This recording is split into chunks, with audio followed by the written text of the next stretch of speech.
Bagaimana menyambut kedatangan bulan Ramadan? Allah SWT berfirman dalam surah Al-Baqarah ayat 185, A'udzu billahi minasyaitonir rajim, syahrul Ramadan alladzi unzila fihi al-Qur'anu hudan lin-nasi wa bayyinatin minal huda wal furqan. Al-ayah. Beberapa hari yang ditentukan itu ialah bulan Ramadan, bulan di dalamnya diturunkan permulaan pertama sekali turun Al-Quran sebagai petunjuk bagi manusia dan penjelasan-penjelasan mengenai petunjuk itu serta pembeda antara hak yang batil dan yang batil. Saudaraku yang mulia, kata penulis, Allah Ta'ala mengistimewakan bulan Ramadan dari bulan-bulan lainnya dengan berbagai keistimewaan dan keutamaan. Di antaranya bau mulut orang yang berpuasa lebih harum di sisi Allah daripada aroma kasturi. Nanti kita baca hadis ini ya. Para malaikat memohonkan ampunan bagi orang-orang yang puasa hingga berbuka puasa. Setiap hari Ramadan, bulan Ramadan, Allah SWT menghiasi surganya seraya berkata, hampir tiba saatnya para hamba-hambaku yang saleh melepaskan segala beban dan gangguan serta menuju kepada engkau hai surga. Para syaitan dibelenggu, pintu-pintu surga dibuka dan pintu neraka ditutup. Di dalamnya terdapat malam Lailatul Qadar, malam lebih baik daripada 1000 bulan. Akan diberi pengampunan bagi orang yang berpuasa pada malam terakhir bulan-bulan Ramadan. Kemudian Allah SWT membebaskan hamba-hamba dari neraka pada setiap malam dari bulan Ramadan.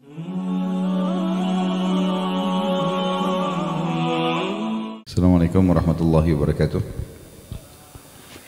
Alhamdulillah, selalu kita memuji Tuhan kita Allah sebagaimana layaknya dipuji sebagai pencipta, dan juga kita panjatkan salawat dan taslim kepada Nabi besar Muhammad sallallahu alaihi wasallam sebagaimana Allah telah memerintahkannya untuk kita.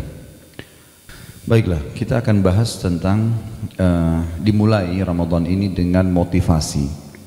Setiap tiba Ramadan, saudaraku seiman, Rasulullah sallallahu alaihi wasallam selalu bersabda, dan setiap momen sebelum Ramadan selalu hadis yang serupa. Beliau mengatakan, hai manusia, telah sampai kepada kalian bulan Ramadan di depan mata sekarang. Seperti kita ini tinggal tunggu hari, insya Allah. Bulan yang penuh dengan berkah dan rahmah. Yang dimaksud dengan penuh dengan berkah adalah segala sesuatunya akan cukup, bahkan melebihi kebutuhan. Seperti kasus misalnya makanan dan minuman.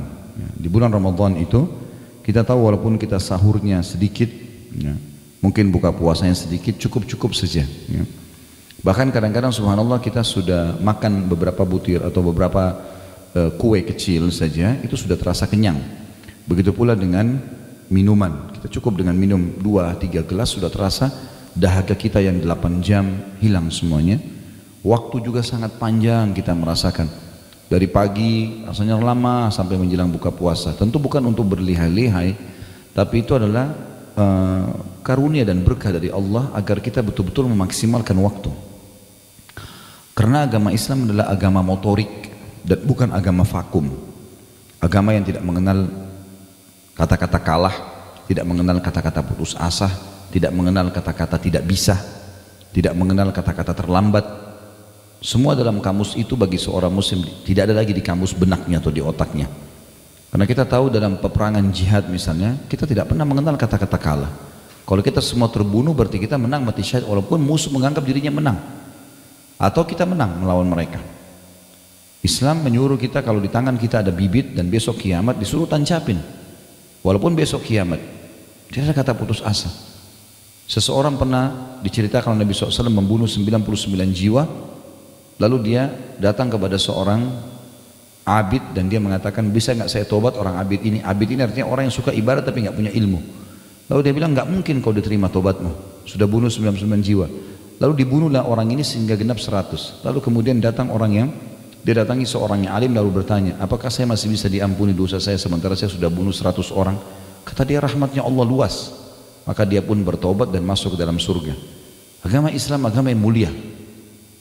Kita berbuat dosa sekian puluh tahun pun selama kita masih hidup masih bisa dimaafkan oleh Sang Pencipta Allah. Agama yang tidak pernah mengenal putus asa. Semuanya kebaikan-kebaikan. Semua yang diperintahkan baik semuanya. Disuruh berbakti sama orang tua, jujur, amanah, tanggung jawab, dermawan, ramah, santun, segala macam. Dan dilarang semua yang buruk-buruk, kasar, mencuri, mengambil haknya orang lain, apalah segala macam dilarang. Maka kita tahu agama yang sangat luar biasa, dan Allah Subhanahu wa taala dengan kemahamurahannya memang memilih beberapa tempat yang dimuliakan dari tempat yang lain. Iya, seperti kasus Mekah dan Madinah dipilih dari tempat yang lain misalnya. Allah juga memilih dari karangan malaikat ada Jibril, Mikail, Israfil sebagai pemimpin dibandingkan malaikat yang lainnya, walaupun semuanya mulia. Dipilih juga dari para nabi-nabi daripada manusia dan nabi-nabi dan rasul. Begitu pula dipilih dari waktu, ada bulan Ramadan dibandingkan bulan-bulan yang lain.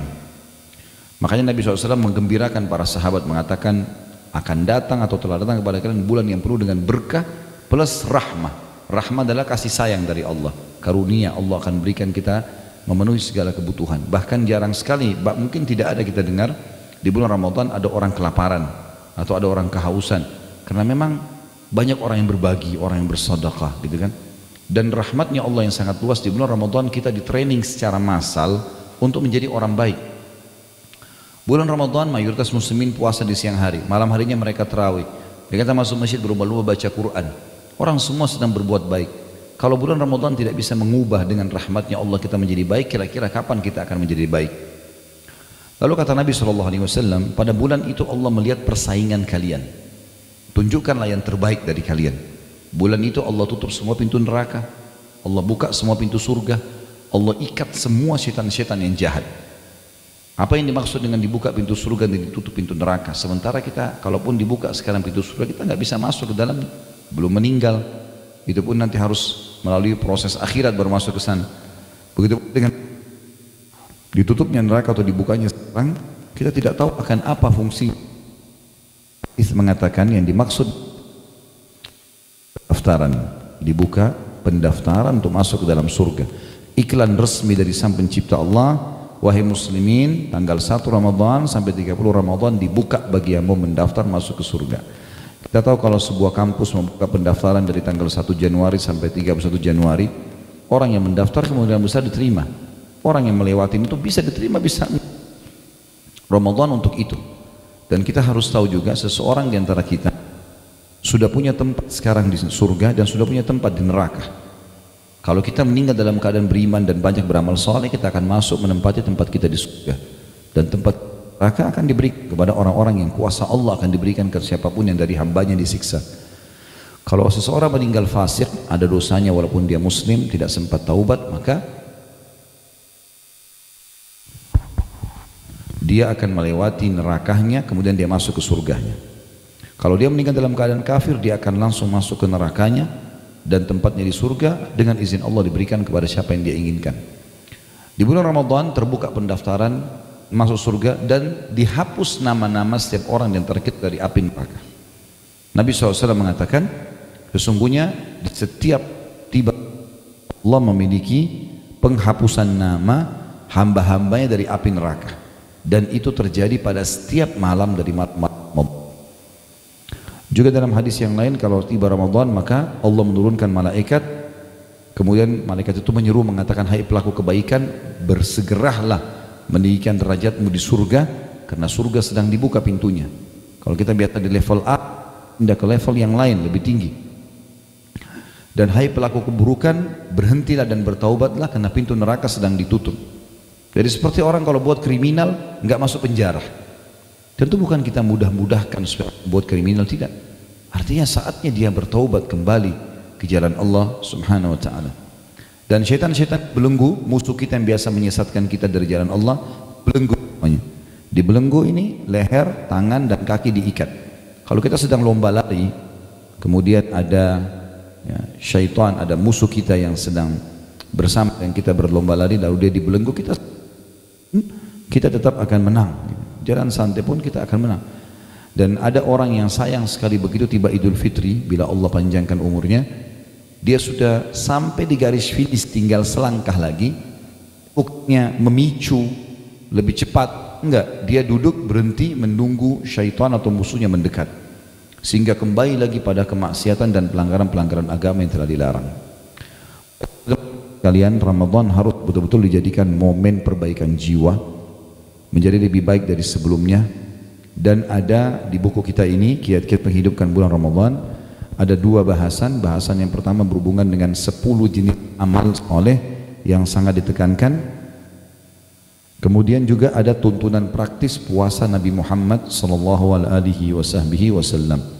Sebagaimana kalau Bapak Ibu lihat daftar isinya ada itu ya. Setelah muqaddimah ada amal-amal soleh bulan Ramadan 10 poin. Kemudian ada yang sebelahnya tuntunan praktis puasa Nabi SAW, dari definisi puasa, hukum-hukum puasa, keutamaan puasa dan seterusnya. sampai hukum-hukum puasa bagi wanita. Dan ini saya harapkan setengah buku dari judul tuntunan praktis ini Bapak Ibu baca sendiri di rumah. Saya tinggal fokus ke 10 amal yang diperintahkan oleh Nabi Shallallahu Alaihi Wasallam. Yang pertama teman-teman sekalian,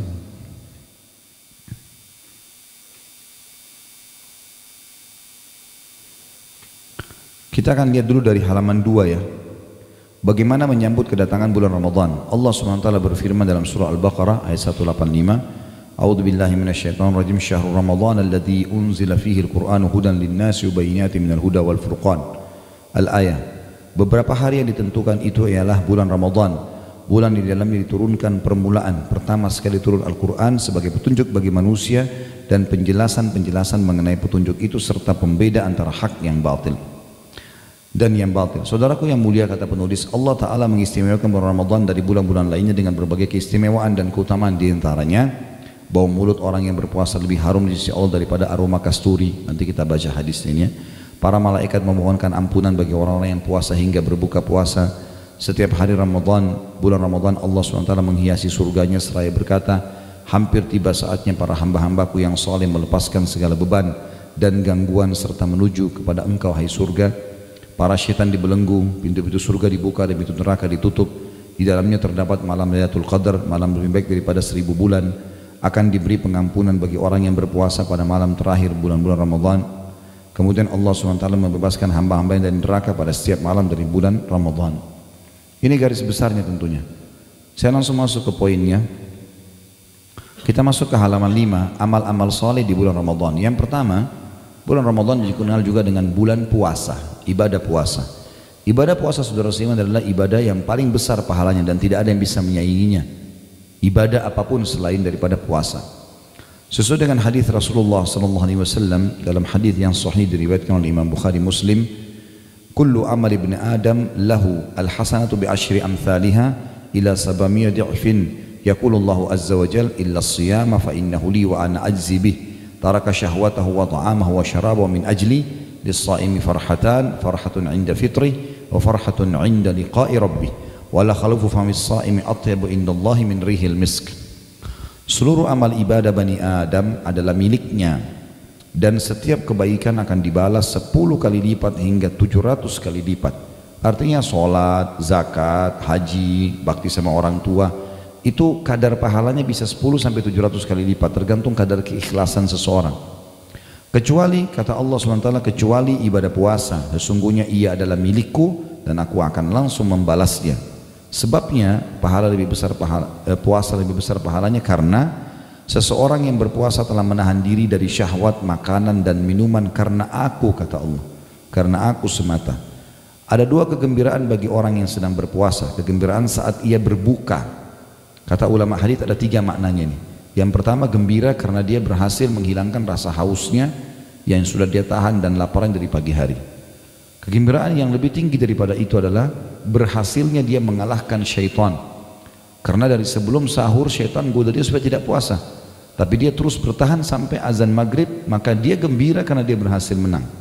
Dan yang ketiga adalah kegembiraan dia karena dia bisa mendapatkan pahala berlipat-lipat pada saat berbuka dengan cara membuka puasakan orang lain juga. Nanti akan kita bahas poin yang ketiga ini. Dan yang kedua adalah kegembiraan tak kala bertemu dengan Allah karena masuk ke dalam surga. Dan sungguh bau mulut orang yang berpuasa lebih harum di sisi Allah daripada aroma minyak kasturi. Kata para ulama hadis, maksudnya adalah ahli surga nanti dari orang yang suka puasa, kalau dia ngomong maka bau kasturi yang keluar. Dan ini minyak yang sangat wangi dan mahal. Sekarang pun ada tentunya dijual dengan nama kasturi, tapi bukan kasturi itu yang dimaksud. Karena kasturi di surga nanti beda. Semua yang disebutkan dalam Al-Quran yang mirip namanya dengan nama-nama dunia, seperti misalnya disebutkan buah delima, buah kurma, ya, anggur dalam Al-Quran, pisang, itu cuma sama namanya dengan dunia, tapi beda bentuk dan rasanya. Sebagaimana contoh misalnya hadis Nabi SAW yang berbunyi, buah kurmanya surga, satunya besarnya seperti nampan, tempayan, tempat makanan yang besar, ya. Itu besar sekali dan lebih lembut daripada bui, lebih manis daripada madu. Jadi hanya sama namanya tapi beda bentuk dan rasanya. Begitu pula dengan masalah ini. Ya, sebagaimana kita tahu juga lukanya orang yang mati syahid lebih wangi dari bau kasturi, gitu kan? Semua itu menandakan memang lebih wangi. Cuman istilah nama sama, tapi di akhirat jauh lebih baik.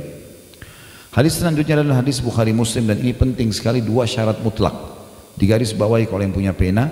Sabda Nabi SAW, man sama Ramadhana imanan, ini imanan garis bawahi, wahtisaba, ini juga digaris bawahi. Ghufira lahu ma taqaddam min dzambi. Barang siapa yang berpuasa karena keimanan, jadi bukan puasa karena semua teman-teman kita puasa, karena lingkungan kita puasa, karena pasangan kita puasa, karena enggak enak sama orang, enggak. Orang seluruh dunia tidak puasa pun kita tetap puasa sendiri. Keimanan antara kita dengan Sang Pencipta Allah. Yang kedua, dan semata mengharap pahalanya, ihtisab, mengejar pahala-pahala itu. Niscaya diampuni dosanya yang telah lalu, dibersihkan semua. Kata penulis, tentu saja pahala yang besar ini tidak diberikan kepada orang yang menahan diri dari makan dan minum saja, namun diperuntukkan bagi orang yang benar-benar mengaplikasikan nilai-nilai puasa. Kalau dia cuma tahan lapar, tahan haus, tapi dosa setiap hari dikerjakan, maka juga puasanya tidak diterima. Contoh misalnya orang tetap puasa tapi tetap dusta. Hadis Nabi SAW riwayat Bukhari berbunyi, man lam yada' qawla az-zuri wal amala bihi falaysa lillahi hajatan fi an yada'a ta'amahu wa syarabah. Barang siapa yang tidak menahan diri dari ucapan dusta dan perbuatan dusta, maka sedikit pun Allah tidak sudi menerima puasanya meskipun ia menahan diri dari makan dan minum. Juga dalam riwayat Rasulullah SAW bersabda, riwayat yang lain, hadis riwayat Imam Bukhari Muslim, as-sawmu junnah fa idza kana yawma shawmi ahadikum fala yarfuth wala yafsuq wala yajhal. Tolong tiga kalimat ini digaris bawahi ya. Fala yarfuth, kata-kata yarfuth, wala yafsuq, ini juga digaris bawahi, wala yajhal. Tiga ini nanti saya terjemahkan. Fa in sabahu ahadun falyakul inni imru'un sha'im. Ibadah puasa laksana perisai. Di dalam riwayat yang dikatakan seperti perisai seseorang di antara kalian menangkis serangan musuh. Maksudnya perisai dari api neraka. Kalau ada orang yang mau jadikan puasanya sebagai perisai dari api neraka, dia nggak masuk neraka karena puasa, maka jika dia puasa janganlah dia berbuat yang senonoh, yang tidak senonoh. Ya. Di sini terjemahnya masih global kalau tidak senonoh, tapi makna rafath ya, adalah mengucapkan kalimat syahwat kepada selain pasangan halal. Sayang, cinta, rindu, apalah kekasih, ini semua hanya boleh pada istri atau suami. Suami istri pun boleh mengucapkan, tapi hubungan biologisnya nggak boleh. Tapi ini kalau umum nggak boleh. Siapa yang mau selamat dari api neraka dengan puasanya, jangan rafath, jangan fusuk. Di sini diterjemahkan berbuat jahat, tapi sebenarnya terjemahannya bukan berbuat jahat. Fusuk itu adalah menyentuh secara fisik, kayak pegang, cium, peluk, ya, yang bukan dengan pasangan halal. Kemudian yajhal, di sini ditulis berbuat jahil, sebenarnya maknanya adalah buat sia-sia. Ya, seperti banyak orang yang saya pernah kasih contoh, Ramadan habis waktunya semua di mall. Mall baru buka jam 10 pagi, dia nomor 1 antri. Ya. Kemudian muter-muter sampai buka puasa. Ya. Enggak juga belanja, enggak juga buat apa-apa. Kenapa? Tunggu buka puasa. Kenapa ini sia-sia? Ya. Ada orang yang puasanya diisi hanya dengan tidur. Puasa cuma 1 jam. Dari pagi sampai menjelang jam 5 sore baru bangun. Baru mandi siap buka puasa. Ya.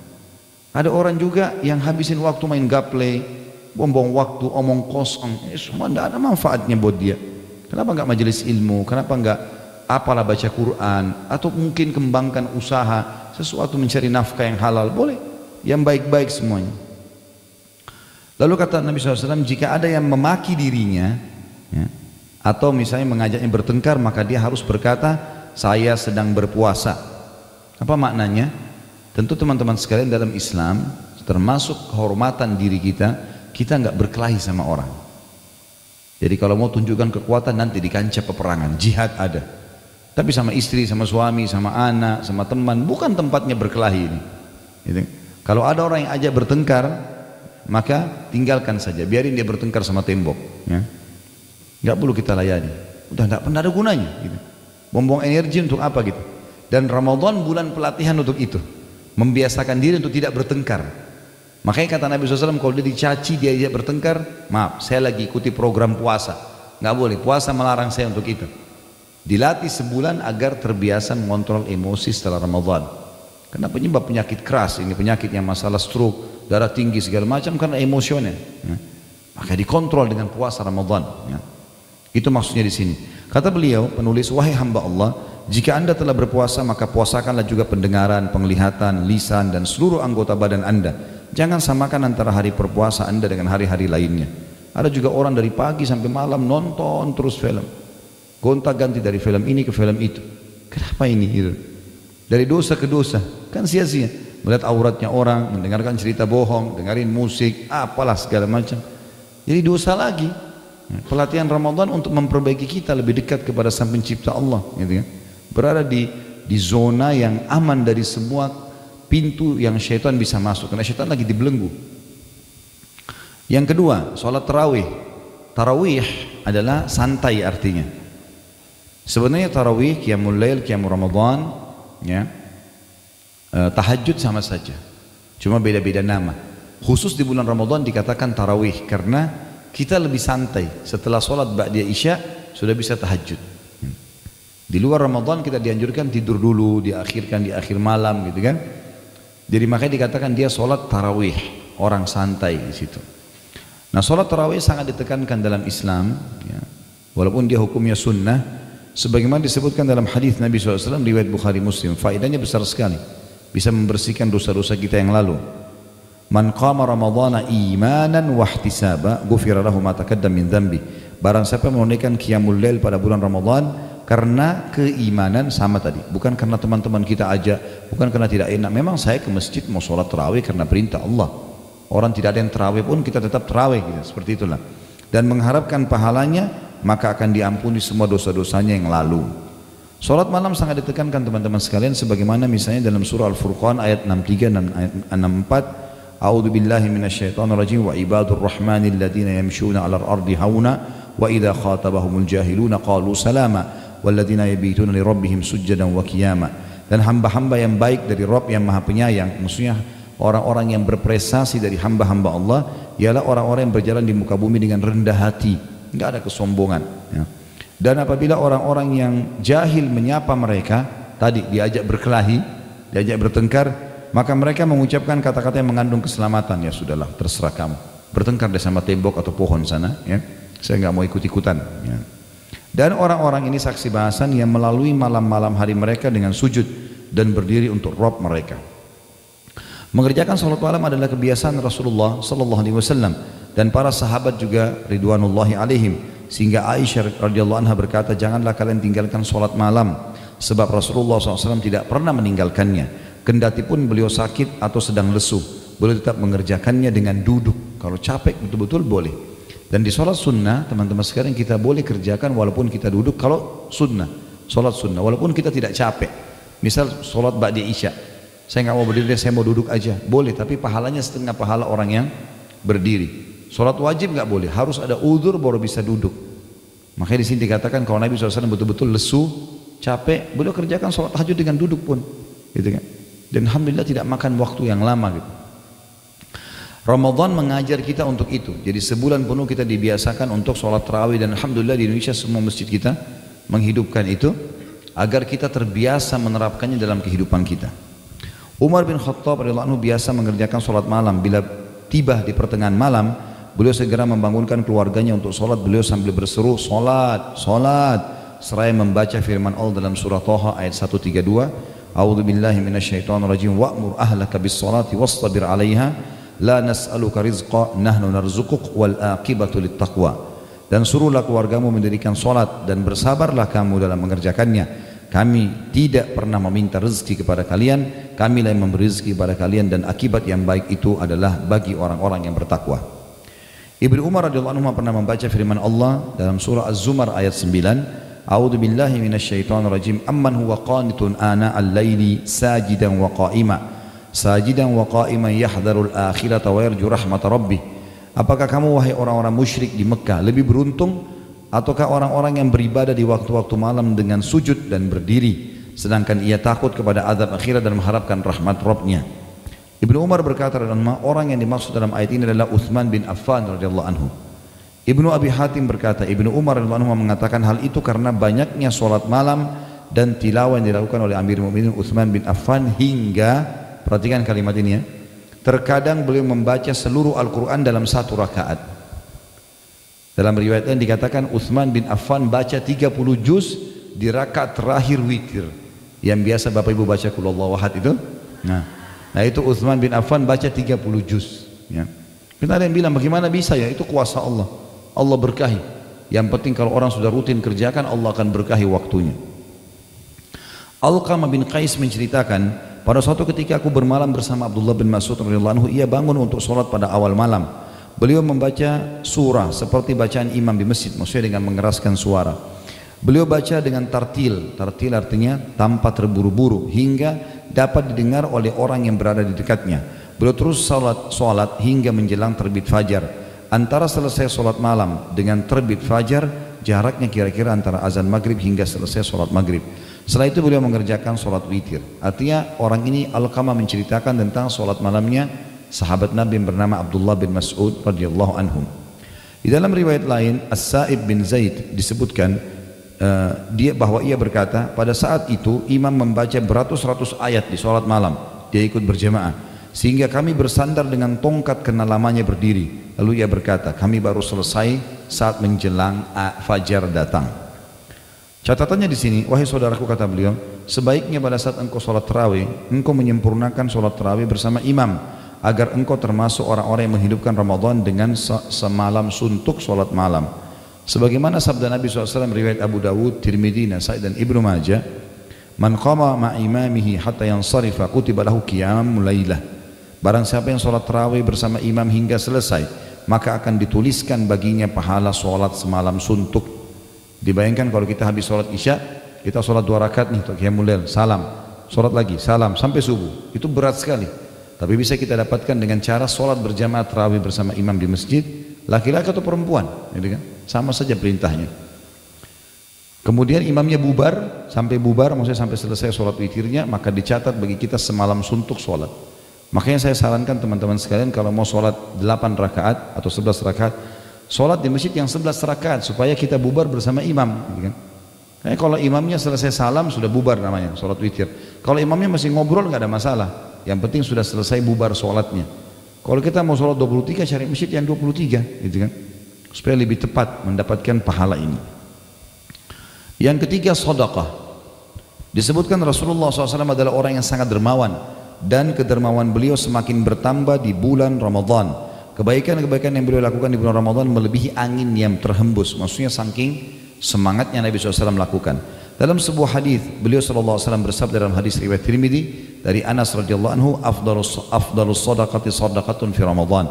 Sedekah yang paling utama adalah pada bulan Ramadan. Zaid bin Salim meriwayatkan dari ayahandanya bahwasanya dia berkata, saya mendengar Umar bin Khattab radhiyallahu anhu berkata, Rasulullah SAW memerintahkan kami agar bersedekah, dan kebetulan aku sedang memiliki harta. Jadi Umar bercerita di sini. Maka aku berkata, pada hari ini aku akan melebihi Abu Bakar, karena selama ini Umar selalu menganggap mau bersaing dengan Abu Bakar dalam hal-hal ibadah, karena Abu Bakar sangat luar biasa dalam mengerjakan. Satu waktu Rasulullah SAW bilang, ayo sedekah. Umar bilang, hari ini aku akan mengalahkan Abu Bakar. Umar berkata, lalu aku pun membawa setengah hartaku. Lalu Rasulullah SAW bersabda kepadaku, apa yang kamu tinggalkan untuk keluargamu? Maka Umar berkata, sebanyak ini juga, setengah harta lagi. Jawabku, lalu datanglah Abu Bakar radhiyallahu anhu dengan membawa seluruh hartanya. Lalu Rasulullah SAW bertanya, apa yang kau sisakan untuk keluargamu? Maka ia menjawab, aku sisakan bagi mereka Allah dan Rasulnya. Maka aku berkata, Umar berkata, aku tidak akan mampu melebihimu wahai Abu Bakar selamanya. Ini persaingan positif di antara sahabat. Tentu dimaksud sini adalah sedekahnya Abu Bakar seluruh harta adalah yang dia miliki pada hari itu ya. Bukan berarti kita harus jual semua aset kita, rumah, mobil, segala macam kita sedekahin, tidak. Tapi Abu Bakar misalnya kalau kita rasionalkan, kalau sekarang kita lagi jalan ada di kantong kita 1 juta rupiah, ada orang miskin lewat, maka dikasih semua 1 juta itu. Abu Bakar begitu cara sedekahnya. Ada orang minta dia nggak setengah-setengah, apa yang dia pegang dikasih semuanya. Seperti itulah. Itu yang dimaksud dengan perilaku di sini. Jadi bukan menghabiskan seluruh hartanya, tapi apa yang sedang dia pegang pada saat itu. Diriwayatkan juga dari Talha bin Yahya bin Talha bahwa ia berkata, nenekku. Jadi ini cucu menceritakan tentang neneknya. Neneknya bernama Su'dah binti Auf al-Murriyah, dan ini adalah istri Talha bin Ubaidillah. Perlu Bapak Ibu tahu, Talha bin Ubaidillah adalah salah satu dari 10 sahabat yang dijamin masuk surga. Ini Su'dah istrinya, istri bercerita tentang suaminya. Dia berkata, pada suatu hari Talha datang menemuiku dengan wajah yang kusut. Aku bertanya kepadanya, mengapa wajahmu kusut seperti itu? Apa yang terjadi di atas dirimu? Ada sesuatu yang dapat aku bantu? Istri bertanya, si Su'dah bertanya pada suaminya Talha. Lalu Talha menjawab, terima kasih, kau adalah sebaik-baik istri seorang muslim. Dan ini pujian yang santun dari seorang suami kepada istrinya. Artinya kau sangat luar biasa selama menjadi istri, pantas menjadi istri seorang muslim karena patuh dan baik. Lalu kata istrinya, jika demikian apa yang terjadi atas dirimu? Apa yang saya bisa bantu? Lalu ia akhirnya berkata, harta yang kumiliki sudah terlalu banyak dan hal itu sangat menyusahkan diriku. Maka istrinya berkata, aku berkata padanya, jangan terlalu menyusahkan dirimu, bagikan saja harta itu. Saya mau tanya ibu-ibu di belakang, begini enggak sama suaminya? Kalau dia bilang saya ada keuntungan sekian, saya mau sedekahin, tunggu dulu, buat saya dulu, beli emas, beli ini, beli segala macam. Ini enggak, silakan sedekahin, habisin, jangan jadi beban, berikan orang miskin. Maka dia pun membagi-bagi harta itu hingga tidak tersisa sedirham pun. Talha bin Yahya, si cucu yang mendapat cerita dari neneknya ini, berkata, aku tanyakan kepada penjaga gudangnya Talha, berapa harta Talha pada saat itu? Maka dia katakan 400.000 dirham. Ini ratusan juta rupiah. Kata beliau, wahai saudaraku, banyak sekali keistimewaan dan kekhususan bersedekah pada bulan Ramadan. Maka hendaknya engkau bersegera mengerjakannya. Keluarkanlah dengan segera sedekahmu sesuai dengan keluasan rezeki yang ada padamu. Ada beberapa bentuk sedekah di bulan Ramadan yang bisa dilakukan. Yang pertama, memberi makan orang. Jadi seperti contoh saya kasih contoh saya, misalnya ada keluarga miskin di dekat rumah kita tahu dia misalnya ada 5 keluarga, 10 keluarga, maka kita siapin sebelum Ramadan kebutuhan dia sebulan. Misal berasnya, gulanya, tehnya, jadi dia pakai sahur, dia pakai buka puasa segala macam. Itu yang dimaksud di sini, memberi makan. Ya. Sesuai dengan firman Allah Subhanahu Wa Taala yang berbunyi dalam surah Al-Insan ayat 8 sampai ayat 12. وَيُطْعِمُونَ الطَّعَامَ عَلَى حُبِّهِ مِسْكِينًا وَيَتِيمًا وَأَسِيرًا إِنَّمَا نُطْعِمُكُمْ لِوَجْهِ اللَّهِ لَا نُرِيدُ مِنكُمْ جَزَاءً وَلَا شُكُورًا إِنَّا نَخَافُ مِنْ رَبِّنَا يَوْمًا عَبُوسًا قَمْطَرِيرًا وَوَقَاهُمُ اللَّهُ شَرَّ ذَلِكَ الْيَوْمِ وَلَقَّاهُمْ نَضْرَةً وَسُرُورًا وَجَزَاهُمْ بِمَا صَبَرُوا جَنَّةً وَحَرِيرًا. Dan mereka memberikan makanan yang disukainya kepada orang miskin, anak-anak yatim, dan orang-orang yang ditawan. Tawanan perang juga disuruh kasih makan. Sesungguhnya kami memberi makan kepada kalian hanyalah untuk mengharapkan keridhaan Allah. Kami tidak menghendaki balasan dari kalian. Ini sifat sedekah yang diterima sama Allah, tidak berharap balasan yang setimpal dari orang itu. Dan juga kami tidak pernah, tidak pula berharap ucapan terima kasih. Tidak usah, kalau dia tidak mau terima kasih urusan dia. Gak perlu kita bilang, masa sudah saya kasih nggak terima kasih? Gak ada urusan antara kita sama Allah. Dia menerima harta itu tapi kita mendapatkan ridhonya Allah. Sesungguhnya kami takut akan azab Rabb kami. Kami sedekah gara-gara kami takut disiksa sama Allah pada suatu hari yang di hari itu orang-orang bermuka masam penuh kesulitan. Maka Rabb mereka memelihara mereka dari kesusahan hari itu karena sedekahnya maksudnya, dan memberikan kepada mereka kejernihan wajah dan kegembiraan hati, dan dia memberi balasan kepada mereka karena kesabaran mereka dengan surga dan pakaian sutra. Para salafus soleh senantiasa berlomba-lomba dalam memberi makan, dan mereka lebih mengutamakannya dari ibadah-ibadah lainnya, baik dengan memberi makan yang lapar ataupun memberi makan seorang saudara yang saleh. Tidak disyaratkan yang diberi makan harus seorang yang fakir, orang kaya juga boleh. Kita buka puasakan kerabat kita, kita berikan kepada orang tua kita yang kaya, nggak ada urusannya sama sekali. Intinya kita memberi makan orang. Dalam sebuah hadis Rasulullah SAW bersabda dalam hadis riwayat Tirmidzi dengan sanad hasan, ayyuma mu'minin at'ama mu'minan ala ju'in at'amahu Allah min thimaril jannah wa man saqa mu'minan ala dhama'in saqahu Allah minar rahiqil makhtum. Siapa saja di antara orang mukmin yang memberi makan saudaranya sesama mukmin yang lapar, niscaya Allah akan memberinya buah-buahan surga. Siapa saja di antara orang mukmin yang memberi minum saudaranya sesama mukmin yang dahaga, niscaya Allah akan memberinya minuman rahiqil makhtum. Ini adalah minuman di surga. Sebagian salah berkata, mengundang makan 10 orang dari sahabat-sahabatku dengan makanan yang mereka gemari lebih aku sukai daripada membebaskan 10 orang budak dari keturunan Nabi Ismail. Sebagian besar kaum salaf mengutamakan menyediakan buka bagi orang yang berpuasa padahal mereka sendiri juga sedang berpuasa. Di antaranya adalah Abdullah bin Umar radhiyallahu anhu, Daud At-Tai, Malik bin Dinar, Ahmad bin Hanbal dan lainnya. Bahkan Abdullah bin Umar selalu membuka atau berbuka bersama anak-anak yatim dan fakir miskin. Kadang-kala beliau tidak berbuka karena mengetahui keluarganya menolak kedatangan mereka. Nah, nanti kadang-kadang ada Ibnu Umar datang ke rumah mereka, tapi mereka karena miskin mereka tidak ingin Ibnu Umar masuk, maka Ibnu Umar terlambat buka puasa gara-gara itu, saking inginnya berbuka puasa atau memberikan buka puasa kepada orang-orang yang susah. Banyak di antara kaum salaf yang menyediakan makanan bagi teman-temannya padahal ia telah tengah berpuasa. Bahkan ia melayani teman-temannya dengan baik. Di antaranya adalah Hasan Basri dan Ibnu Mubarak rahimahumullah. Abdullah bin Mubarak ini pernah di hari Senin dia lagi puasa, rupanya ada teman-temannya pada datang gitu kan. Dia tahu dia puasa, lalu dia suruh istrinya siapin makan. Terus sudah siap makan, tamu nggak ada yang mau mulai makan. Karena mereka tunggu tuan rumahnya. Lalu dia datang, dia duduk dan dia mengatakan Bismillah. Dia ambil ya sedikit dengan telapak tangannya, lalu kemudian dengan genggamannya lalu dimasukkan ke mulutnya. Setelah itu dia mengatakan ayo makan sambil berdiri. Dia mutar-mutarin tamunya. Tamunya pikir dia tidak puasa, maka mereka makan semua. Dia pergi ke belakang rumah lalu dibuang dari mulutnya. Tetap dilanjutkan puasanya. Jadi saking luar biasa mereka melayani tamunya dan memberi makan. Abu Siwar al-Adawi berkata, dahulu ada serombongan orang dari Bani Adi. Ya, Bani Adi salah satu suku Arab yang biasa sholat di masjid ini. Tidak seorang pun di antara mereka yang berbuka puasa sendiri. Ia selalu mencari orang yang bersedia berbuka dengannya. Jika tidak, maka ia keluarkan makanannya untuk dimakan bersama orang-orang di masjid. Ibadah berupa memberi makan akan melahirkan aspek-aspek ibadah lainnya seperti terciptanya saling mengasihi dan juga saling menyayangi.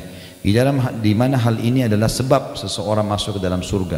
Dalam sebuah hadis yang sahih, Rasulullah SAW bersabda, "Lan tadkhulul jannata hatta tu'minu wa lan tu'minu hatta tahabbu." Kalian tidak akan masuk surga hingga kalian beriman, dan kalian tidak akan beriman hingga kalian saling mengasihi di antara kalian.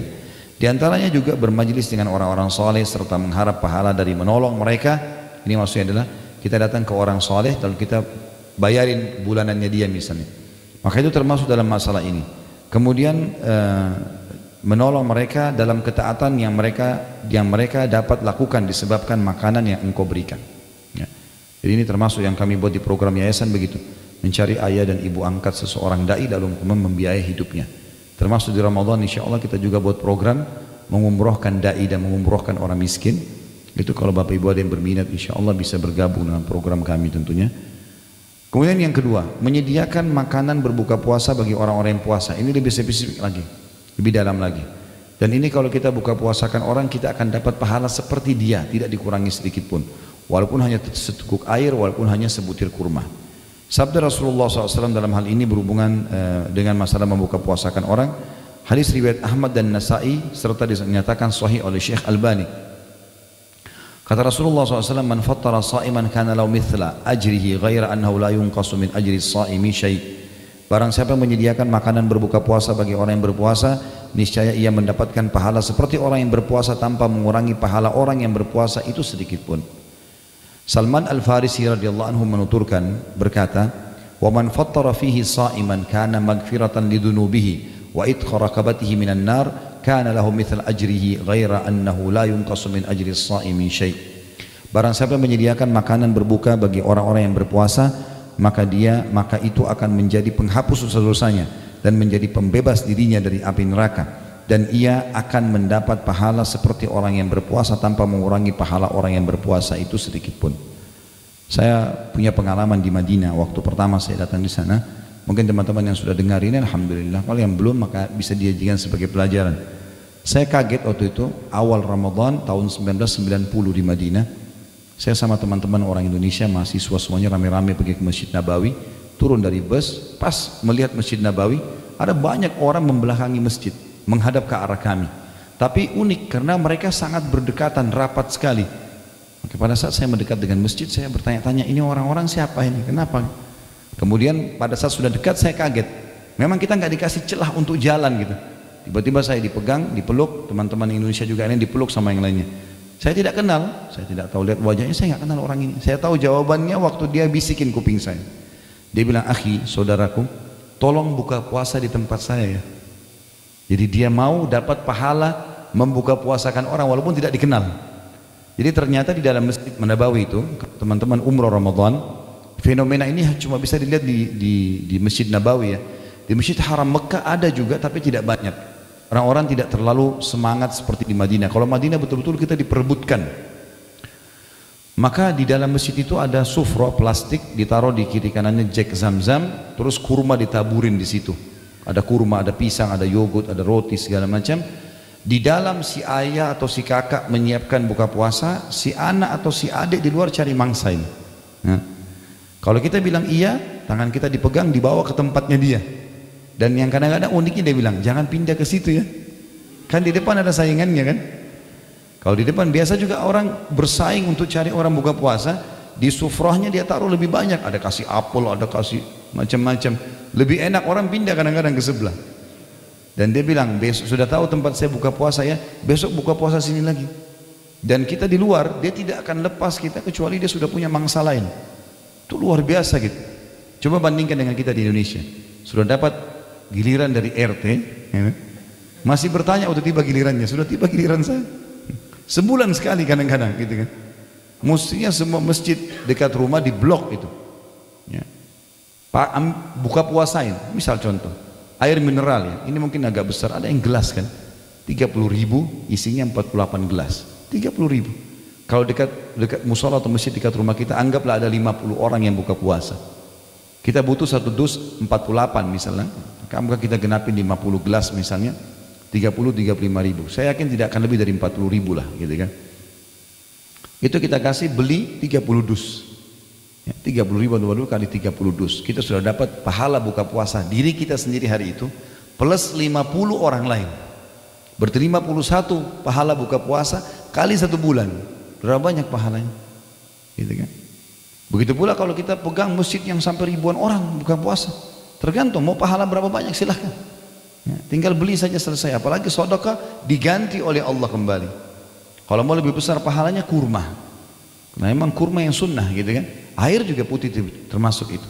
Kami di yayasan buatin program satu dus kurma isi 10 kilo. Kita buatin program sebar 1000 dus kurma di 1000 masjid misalnya. Nama istilah saja begitu, tapi kami sebarin. Itu kita buatin program. Bapak Ibu bisa ambil idenya, bisa dikembangin. Mau ikut sama kami juga bisa.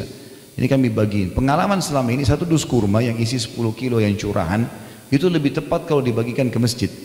Kalau kita ambil 3 butir per hari di masjid yang 50 orang, berarti satu dus ini bisa dipakai untuk 1 minggu.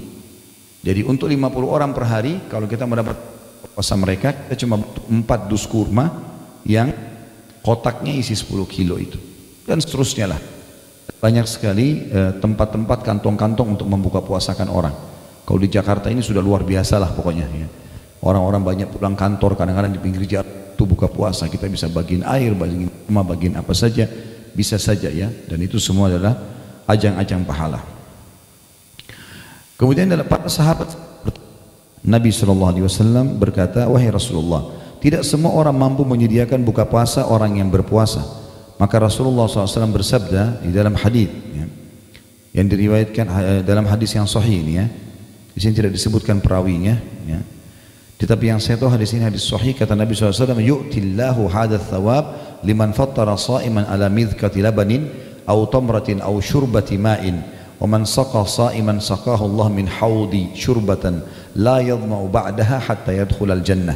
Pahala buka puasa itu Allah akan berikan bagi siapa saja yang menyediakan makanan bagi orang yang berbuka puasa, meskipun hanya berupa susu tapi bercampur air, karena tidak adanya susunya maka dicampur air, atau sebutir kurma atau seteguk air.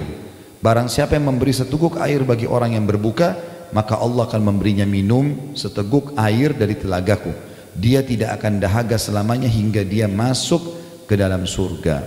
Dan ini kesempatan luar biasa ya. Saya dulu waktu masih mahasiswa, kadang-kadang beasiswanya kita terima di akhir bulan, tapi Ramadan, dari awal Ramadan sudah mulai ada buka puasa. Kalau lagi tidak ada duit untuk bawa buka puasa, maka saya bawa ke masjid, saya masuk ke masjid, duduk di tempat cek Zam-Zam itu saja. Jadi setiap kali dia mau taruh air untuk buka puasa orang, saya yang tuangin airnya. Bisa kita dapat pahala dengan itu. Sampai saya kadang-kadang ingatkan beberapa saudara kita yang tidak ada duitnya, bagaimana cara dapatkan buka puasa orang? Pergi ke masjid dekat rumah, bantu marbotnya nata, sudah dapat pahalanya. Kalau ada orang betul-betul malas, nggak mau, sudah tidak ada duitnya, tidak mau buka puasain orang, kemudian maunya dilayani, baiklah dia duduk di masjid, masih bisa dapat pahala kalau mau. Gampang, ambil air kita, tukar sama teman di sebelah. Ini buat kamu ya, ambil pahala saya, ambil air dia, kamu, saya dapat pahala kamu. Kan gampang. Ya? Dia dapat pahala kita, kita dapat pahala dia. Tidak ada modalnya nih.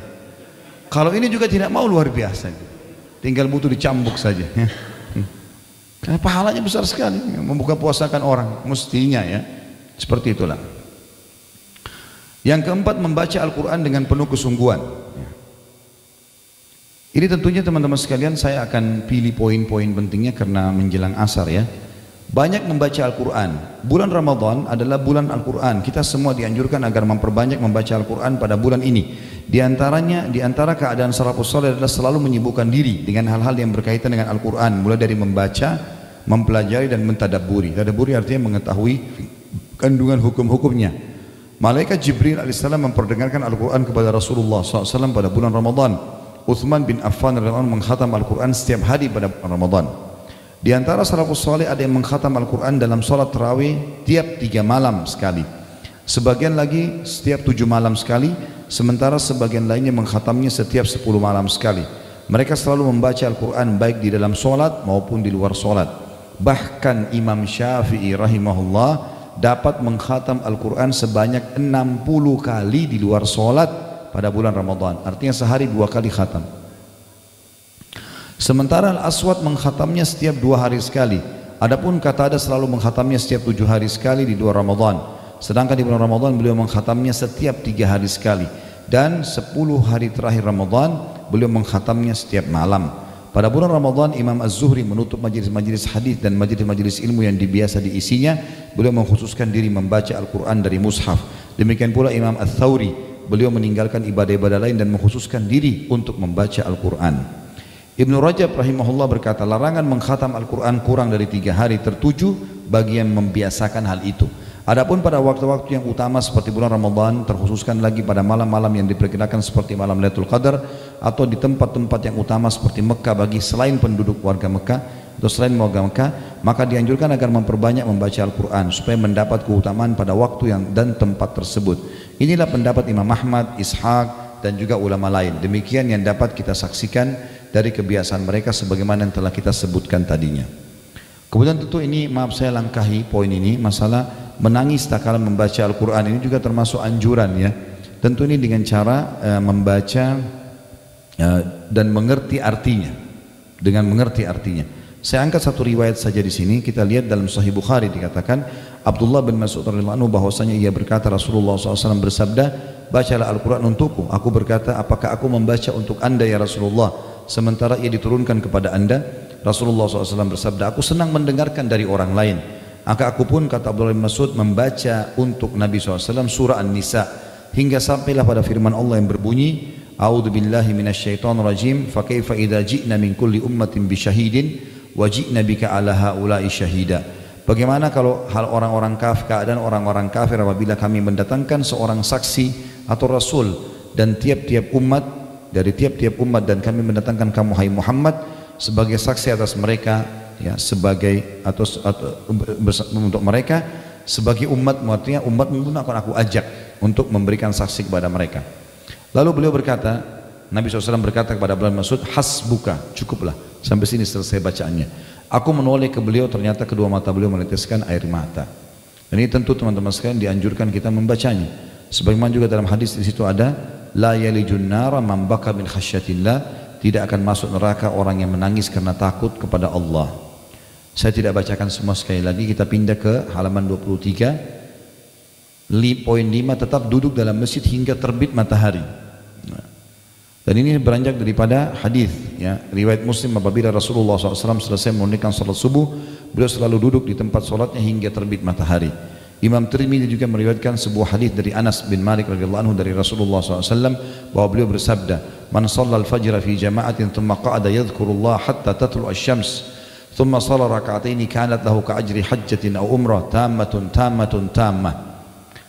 Barang siapa yang sholat fajar berjamaah di masjid kemudian dia tetap duduk berzikir mengingat Allah hingga terbit matahari lalu sholat 2 rakaat, ada pendapat ulama mengatakan sholat syuruk, ada yang mengatakan sholat duha, dua-duanya boleh, maka seakan-akan dia telah mendapatkan pahala haji dan umrah sempurna.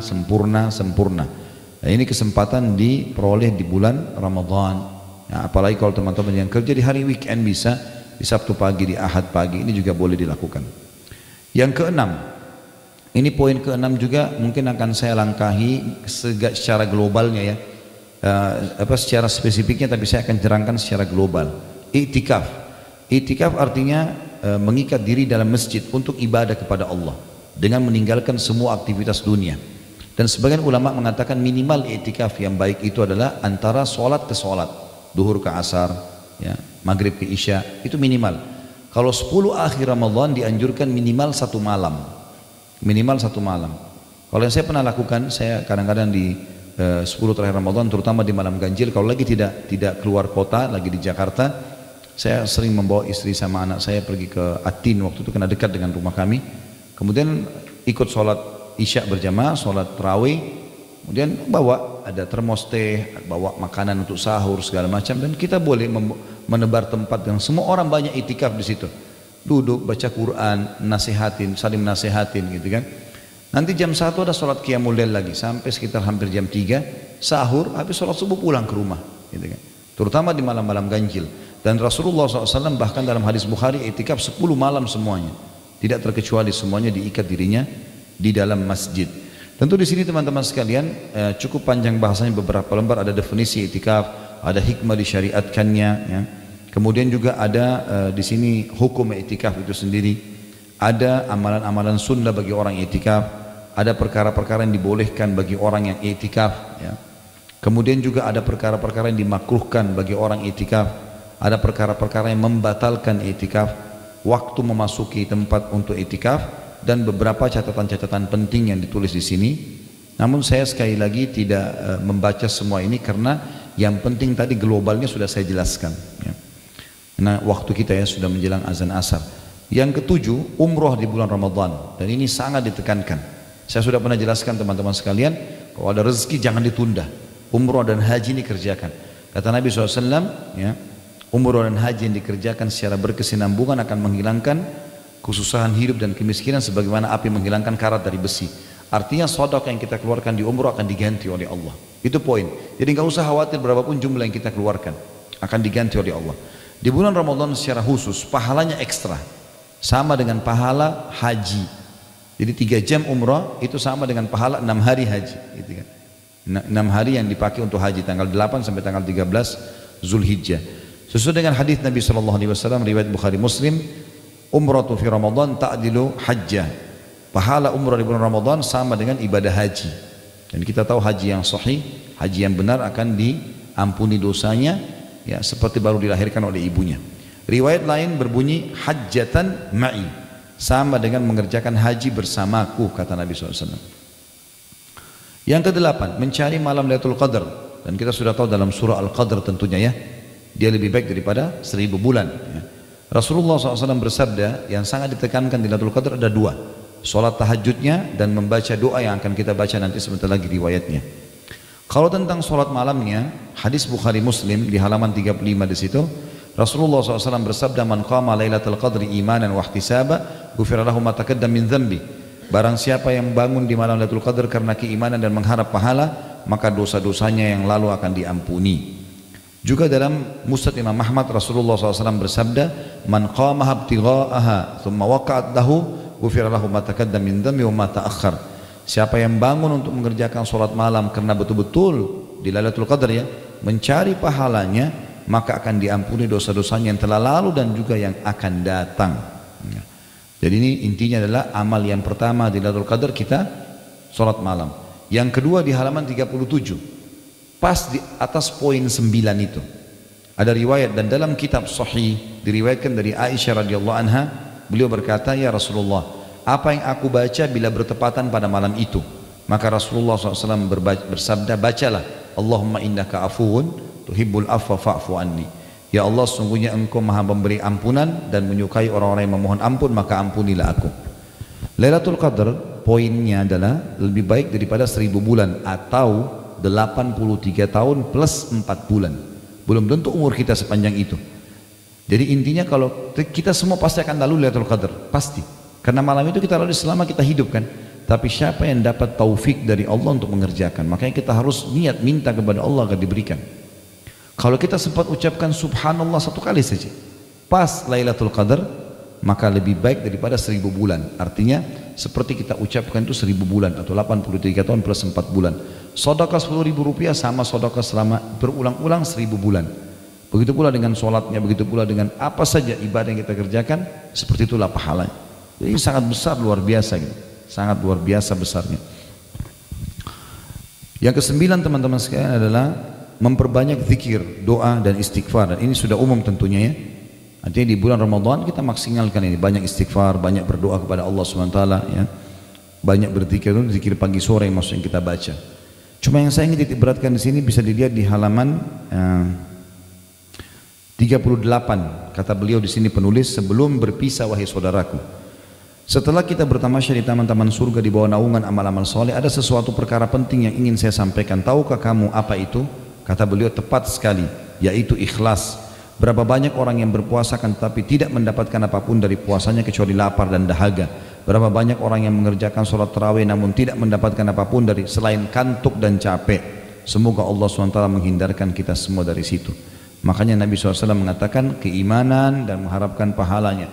Keimanan dan mengharapkan pahalanya. Yang terakhir di halaman 40 di situ ada tidak berbuat hal yang sia-sia pada bulan Ramadan. Dan ini tentu sudah umum tadi ya. Jadi jangan buang-buang waktu yang tidak ada gunanya. Jangan cuma pakai tidur, jangan cuma pakai buang-buang waktu. Baca Al-Quran, dengarkan ceramah, kembangkan ide-ide yang baik, yang positif ya. Puasa Ramadan tidak harus membuat kita vakum. Jadi tidak ada kata-kata lemas, malas, putus asa, nggak ada lagi itu dalam Islam. Sebagaimana saya jelaskan tadi di pembukaan. Bulan Ramadan juga teman-teman sekalian bukan bulan balas dendam untuk makan.